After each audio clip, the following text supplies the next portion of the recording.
Yeah, so non-duality and the path of the dark night. So I've entitled this video like that because I really like the play on words of the two meanings of the word night. I'm talking basically about the dark night of the soul. But I also like the image of a knight and what that symbolizes, a knight with a K, and what that symbolizes being at, at its best, honor, integrity, perseverance, um, honesty. Yeah. Honesty being, I think, possibly I want to say the biggest, but I'm even wondering if only requirement really for a successful traversing of the dark night of the soul. Um, it's like we could say courage, but when somebody is experiencing a dark night, it doesn't feel like courage. It feels like there's no other option. There's no way, there's no escape, there's no way through, there's no way out. We're just there, faced with horrific realizations. Okay. So yeah, the dark night of the soul, it's not an easy topic to discuss. It's not an easy thing to hear about because it is like it's the stripping away of everything that we thought and believed and held dear and held on to. But yeah, if we see it through, then we emerge with a new freedom and a new happiness that is just beyond description.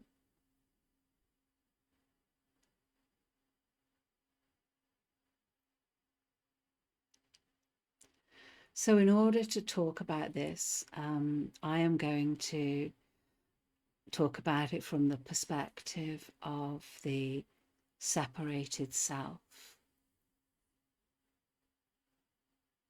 What I mean by the separated self, in my mind, it's synonymous with the ego.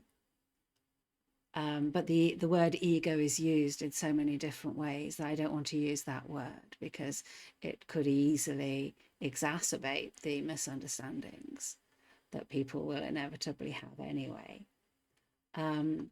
So the separated self is the idea that there is somebody here. Yeah. It's an assumption that is so deeply embedded in our culture, in our society, in our relationships, in everything about us, that it's very difficult to talk about. It's very difficult to point to. But it's the idea that I am a person, that I have all sorts of attributes, that are attached to this person that are different from another person. Yeah. So, all the likes, all the dislikes, the personal history, the personal future. Just, this kusame omala, this there's this idea that there's a person sitting here making this video, that there's somebody here doing this, and that there's somebody else there listening to it, maybe. And yeah, that's what I'm calling the separated self. And what I am saying here is that is not what I am. It's not what you are.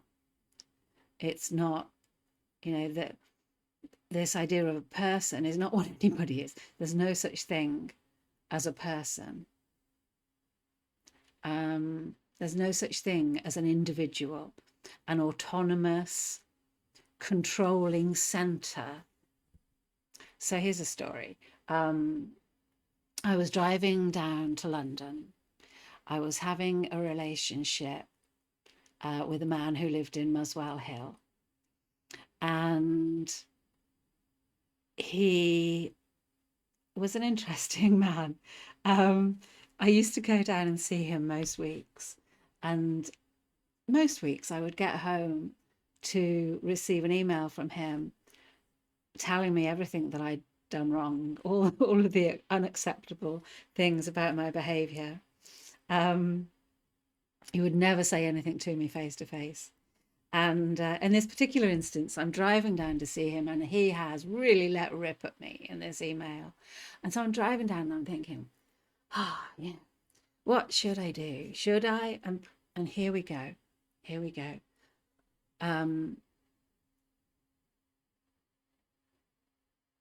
Rehearsing the different scenarios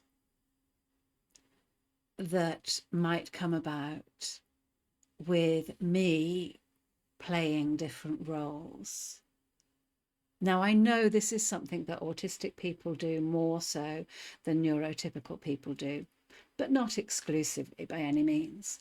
So it was like, well, maybe I should go in there and tell him, that he's way out of order and he shouldn't keep doing this, Okay, it's one option.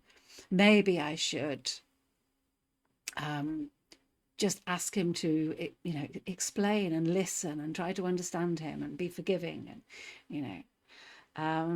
do all of that stuff. Or maybe I should just ignore it, just be cheerful and happy, buy some flowers on the way, yeah. And all of these were running through my mind, all these different possible roles that I could play. And then a phrase went through my head that Dan033 of Yahoo Groups, this is a while back before Facebook, had said that we should move through life like a knife through butter, naked and unafraid. And that phrase suddenly came into my mind. And I remember it. I turned the radio down. I wasn't listening to the radio. I was probably listening to Roger Linden talking about something. I turned it down and I thought, what does it mean to be naked and unafraid? And suddenly I could see all of these different personalities, all of these different roles, all of these different potential strategies for dealing with this awkward man were like clothes. They were like clothes that I was preparing to wear. And as I thought about it, it was like, what does it mean to be naked? Yeah, it means to have nothing, to have no personality, to have no set of rehearsed comments, to have no history, no memory of a relationship between us. Yeah. And this is the trouble with these peak experiences, is they can't really be explained and they can't be repeated. But what happened right then was that the whole idea of being a person fell away, and there was nobody there. There was nobody here. And I remember then driving to this pub where I was meeting him, I was always early and sitting and talking to this other man, and just trying to, very, really animatedly trying to explain to him that there's no people, there's nobody, um, there's no such thing as a person. And he didn't really care. He just wanted to chat and a beer. Um, and then my friend turned up and went back to his flat, and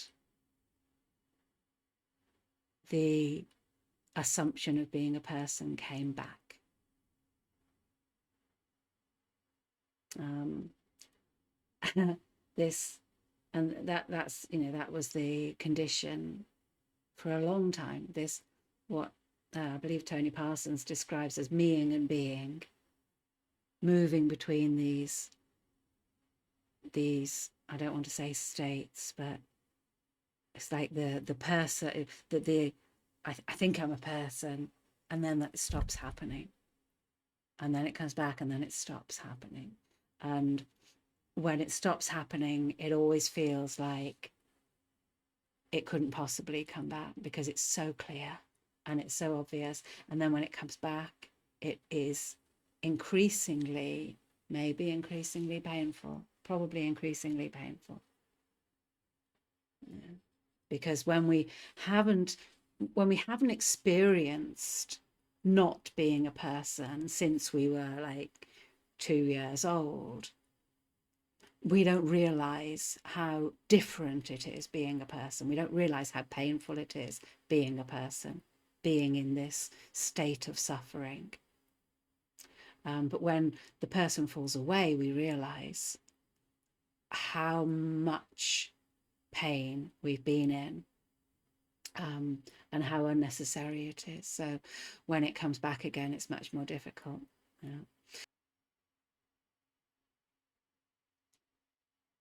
So, in order to understand a bit more about what's happening in the dark night of the soul from the perspective of the separated self, we're going to go back to before the separated self was created.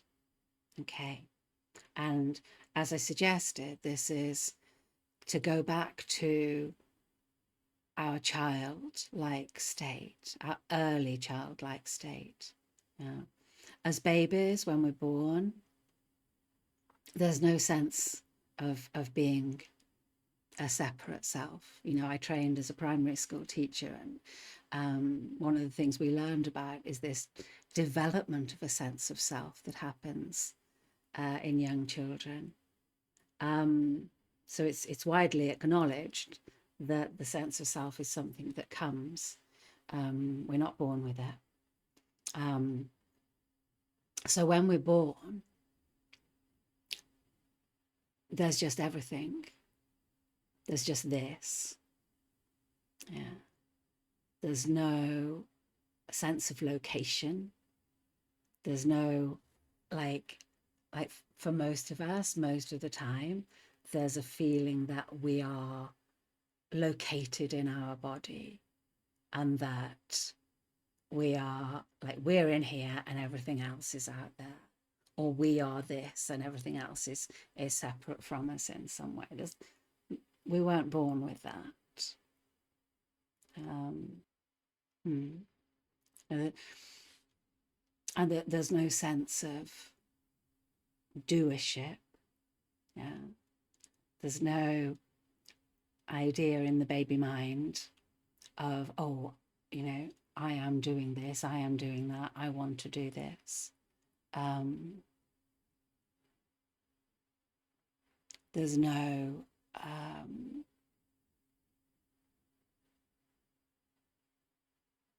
there's no inner narration at all. There's no storytelling. There's no like, yesterday I remember having some, pear and apple, and it was good, and I want some more of that. That's not there in the baby mind.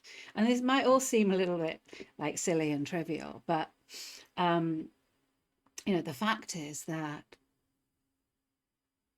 there's just being. And when there's just being, when there's no separated self, when there's no idea that I am a part of this and not the whole thing, then there is an incredible joy.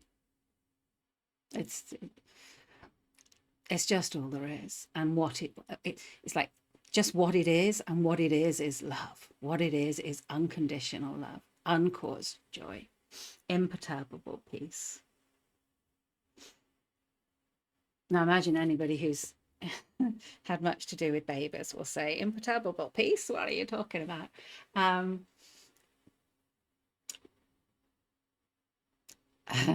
But you know, that screaming angry baby, yeah, if we remove from that the cause of the screaming and the anger, all the thinking around that, the concern about what effect that is having, you know, all of the like intentions and stuff around that, then there is, yeah, there is, even in a screaming angry baby, there is the experience of imperturbable peace, unconditional love, uncaused joy. Okay. So what happens is that we get trained into being a separate person, being a separated self. Yeah.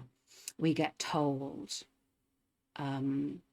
repeatedly and consistently over the years after our birth that we are this bit, you know, you are this bit of the experience. You are in there. That is your foot, that is your hand. Yeah, that is your fault. Sorry.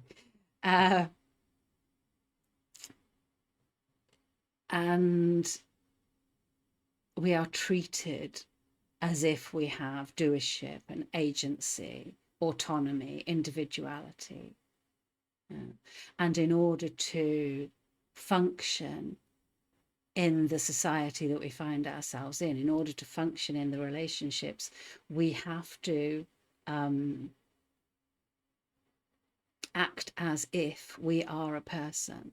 Like if somebody says to us, do you want a piece of cake? We learn how to respond to that in a way that is acceptable. Yes, please, I would like a piece of cake. And that I that we end up saying over and over and over, we come to believe in it. People ask us questions, you know, as if there is a central entity, you know, as if we are the person that they imagine us to be. Yeah. The one that I remember the most was, what's your favorite color? What is your favorite color? And I remember being asked that question and thinking, what on earth are they talking about? Now, I am autistic, and that probably, well, yes, that certainly means that my experience is different from people who are neurotypical. However, I think actually it just means that this process of becoming a person is more difficult for people who are autistic, possibly. And so, yeah, it comes less naturally to us. And so we maybe remember more about it. Why did you do that? Yeah, that's another one.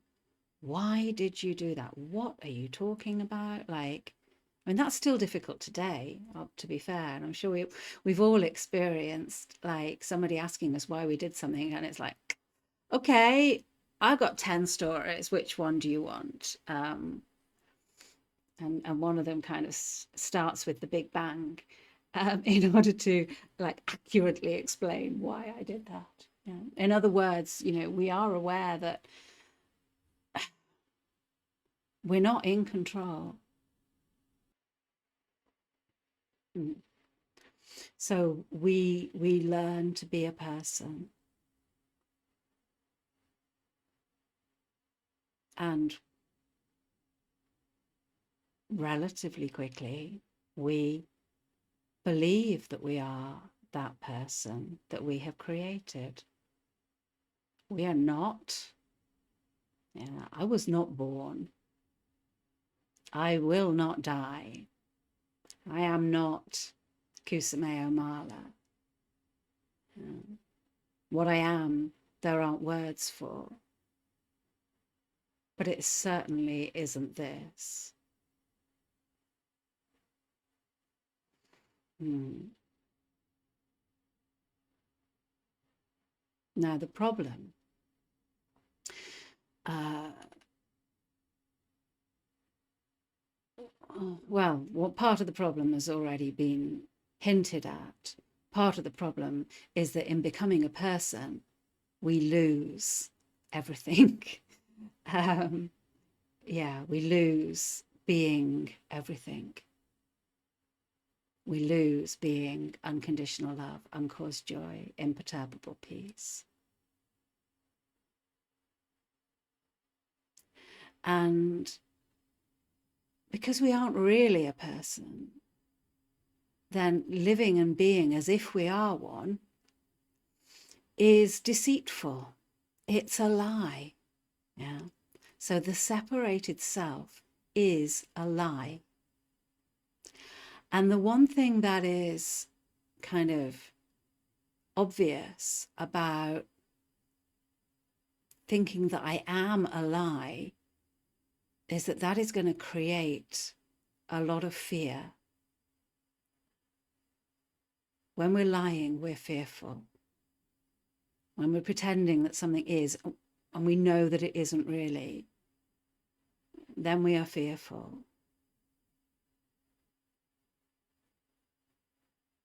And when we're fearful, we develop defenses. We develop guards and boundaries. Yeah.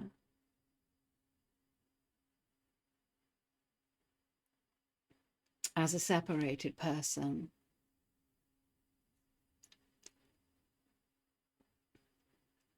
we know that at the core, there's nothing there. We've forgotten what we really are and think we've got to look for it. um, but we are also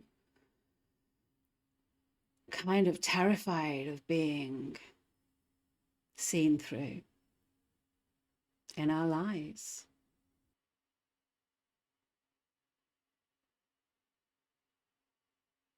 And so we build all these defenses, this fortress around this central lie, and we defend who we are.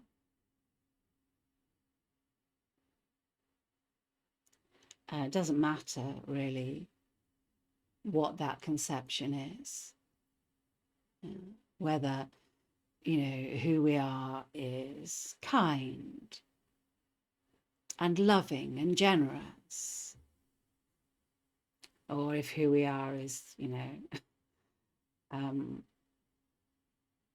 not those things. Sorry, I've got swear words going on in my head that I don't want to say. Who we are is an unpleasant person.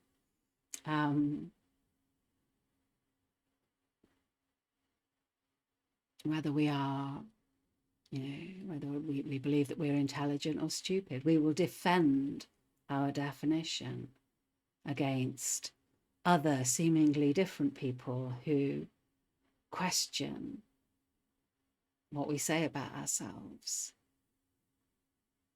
That's one of the most triggering things that can happen to a person, is when we have a very clear idea of what of an image that we are trying to portray, and we realize that other people aren't seeing the image that we are trying to portray. They're seeing something else. Yeah. That's very triggering. But yeah, the simplest trigger is simply somebody disagreeing with us. I used to spend a lot of time arguing on Facebook. And yeah, I will admit, deliberately triggering people by questioning them. And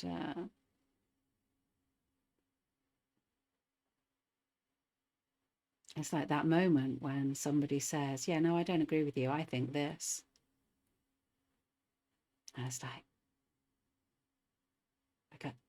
a physical response that we have, you know, our body chemistry is changing. Yeah, we build on our separate self like a sculpture, you know, the sort of sculpture that is made up of little bits of clay stuck together, and you just keep putting more and more onto it. Yeah. It's a nice image actually, because I'm thinking it's like, yeah, you build this image of a person with all these, just keep putting more and more bits of clay on it, trying to make it stronger and stronger and stronger, and more elaborate, and more believable, and more stable, like it's real. But it will always be hollow. I've heard it said quite often recently in different places that it's really important to have a strong sense of self before we embark on whatever kind of spiritual journey. Like, we need to really know who we are. I don't agree with that.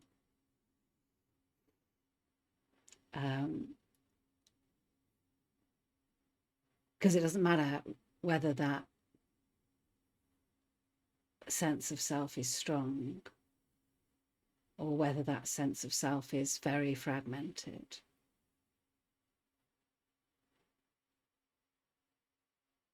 In the dark night of the soul, it falls apart.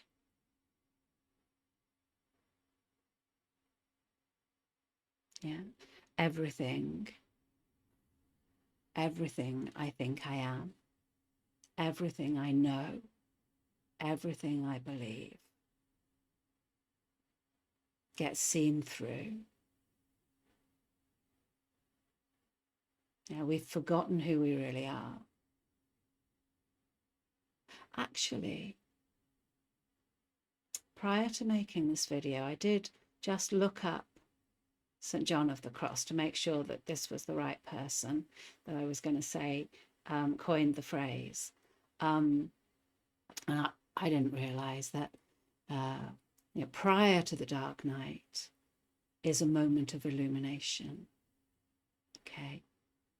So it makes perfect sense. It's like we have a moment, we have a peak experience, we have a falling away of the sense of self in some way.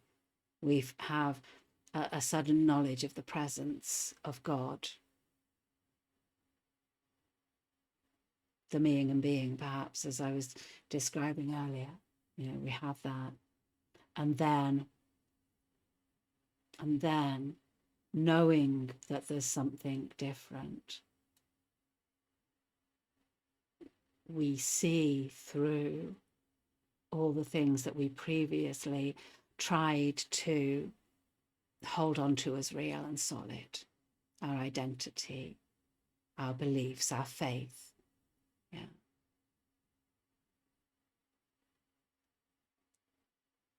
It's astonishing how many things as people we will say that we believe, and we will repeat, and we will attempt to instruct others, but we don't really know what we're talking about. The the beautiful thing about the dark night of the soul is that it leaves us with nothing. Absolutely nothing. The pain is the pain of the stripping away of everything. Or not even that. The pain is the pain of trying to hold on to the things that we have seen through that no longer serve us, but we're holding on to them anyway. And I've got an image in my mind of like paragliding and realizing that your paraglider has become ripped to shreds, and yet still trying to believe that it's going to make it to your destination. It isn't. You're going down. Oh dear. Yeah. You're going down. You're going down. There's another image of like the thread, like in those old cartoons where a thread would get caught on something, like the thread on a jumper, and it would just unravel from the whole thing, and it'd be like, no matter what you know, you're standing there, it's just unraveling, and then it's just gone. My memory of Byron Katie, I haven't read her work for a long time, but my memory of Byron Katie is that, you know, she went to sleep on the floor because she didn't deserve to sleep on a bed. She was so utterly disgusted with herself. And she never woke up. What she says is, and then this woke up. This was looking out through her eyes. She, the personality, the person that she had been, was no longer there.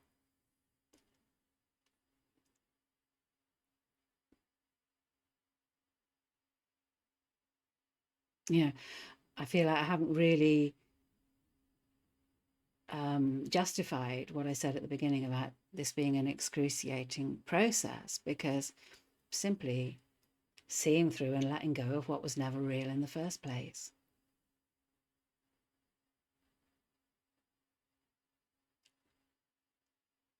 But it includes everything, my entire life, everything. All of my relationships, my family, my friends, my achievements. All of this is seen to be nothing.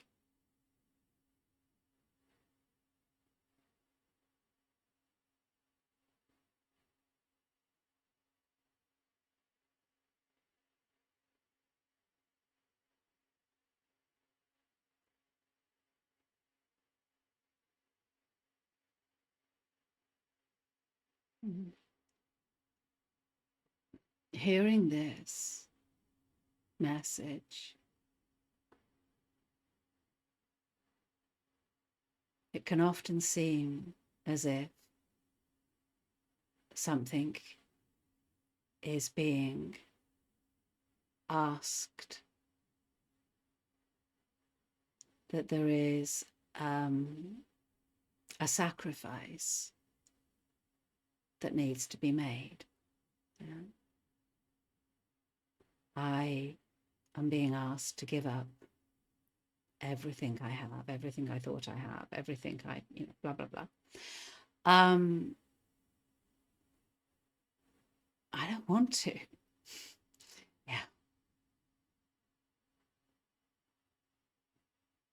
And as long as there is a belief that there is something in this unreal world worth having,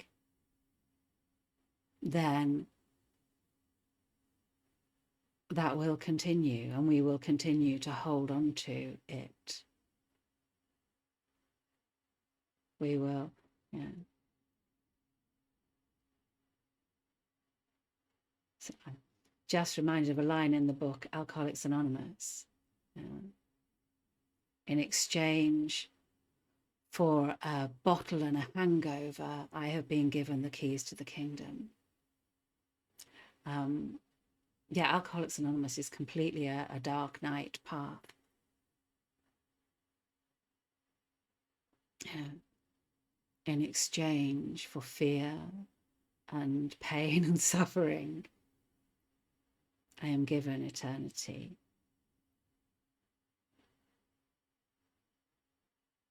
But, you know, there's no hurry, because eternity will be waiting.